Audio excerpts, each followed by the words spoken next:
আসসালামু আলাইকুম ভিউয়ার্স, আজ আমি দেখাবো ডিম ডালের মজাদার রেসিপি। আমি এর জন্য 1 কাপ মসুর ডাল নিয়ে নিয়েছি। ডালটা সিদ্ধ করার জন্য চুলায় বসিয়ে দিয়েছি। এর মধ্যে দিয়েছি পেঁয়াজ কুচি, রসুন, কাঁচামরিচ ও সামান্য লবণ। ডালটা সিদ্ধ হওয়া পর্যন্ত আমি জালে বসিয়ে রাখবো। ডালের উপরে ফেনাটাকে আমি এভাবে তুলে নিচ্ছি। ডালটা প্রায় সিদ্ধ হয়ে এসেছে। ডালটা সিদ্ধ হয়ে এলে আমি এর মধ্যে দিয়ে দিব 2টো টমেটো কুচি। টমেটো দিয়ে আমি কিছুক্ষণ এটাকে জাল দেব।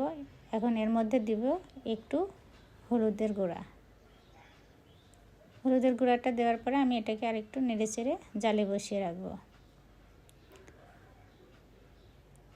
এরপর যে আমি টমেটোকে ডালের সাথে মিশিয়ে দেওয়ার জন্য আমি এভাবে ঘেটে নিচ্ছি। ডালটা সিদ্ধ হওয়ার পরে আমি এটা রেখে এখন আমি ডিম ভেজে নেব। এর জন্য আমি 3টে ডিম নিয়েছি। পেঁয়াজ ও মরিচের কুচি দিয়ে এটিকে ভালোভাবে ফেটিয়ে নিয়েছি। এখন ডিমটাকে আমি ভেজে নিচ্ছি।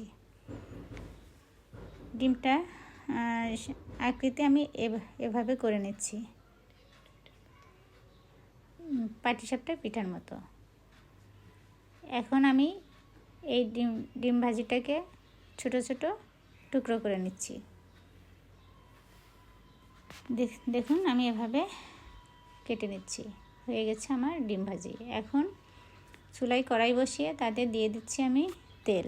তেলটা গরম হয়ে এলে আমি এর মধ্যে দিয়ে দিব তেজপাতা, গোটা জিরে, পেঁয়াজ কুচি, রসুন কুচি দিয়ে ভালোভাবে ভেজে নিচ্ছি।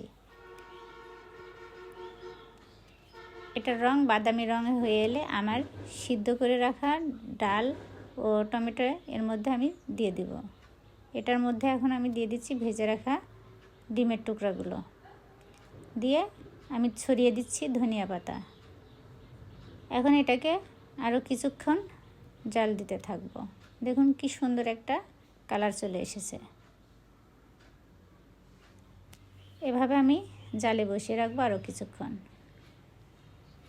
ডালটা যখন একটু ঘন হয়ে আসবে তখন বুঝতে হবে রান্নাটা প্রায় শেষ।